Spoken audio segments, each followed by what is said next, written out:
Welcome to this week's live video. There's a lot of economic news out of Beijing today as the National People's Congress, part of the two sessions or the Lianghui, opens. As expected, Beijing has announced a GDP growth target cut to a range of 4.5 to 5%. That's the first time that the growth target's been reduced in 3 years, and it is at its lowest level in decades, since 1991. It's also a recognition by Beijing that the old growth model no longer works. As Premier Li Qiang put it, as he gave the work report in Beijing on Thursday, quote, "The task of transitioning to new growth drivers is formidable. The imbalance between strong supply and weak demand is acute.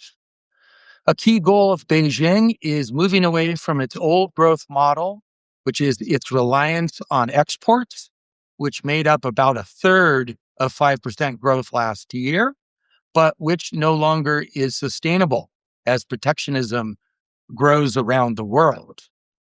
By contrast, consumption as a proportion of GDP in China, household consumption is at 40%. That's significantly lower than the global average of 55% and the 60% seen in rich countries. It's not clear, however, how China is going to make this transition. It also announced today that it is phasing out or reducing the subsidies for its consumer goods trade-in program. That's a program that's been running for some time now that gives Chinese subsidies when they swap their old electronic appliances and vehicles for newer, greener ones. That's probably being reduced because the demand isn't there anymore. Chinese families have either already done the trade-in, it's a one-time deal, or they just have no interest in doing it at all. At the same time, slow income growth and job instability are hurting consumption.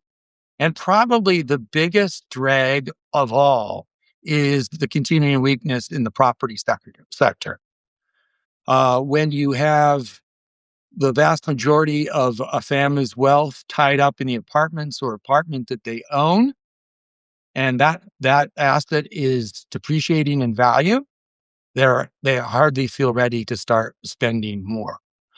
China announced in the work report that they aim for stabilization of the property sector, but so far no big new initiatives that might actually reverse the multi-year slump.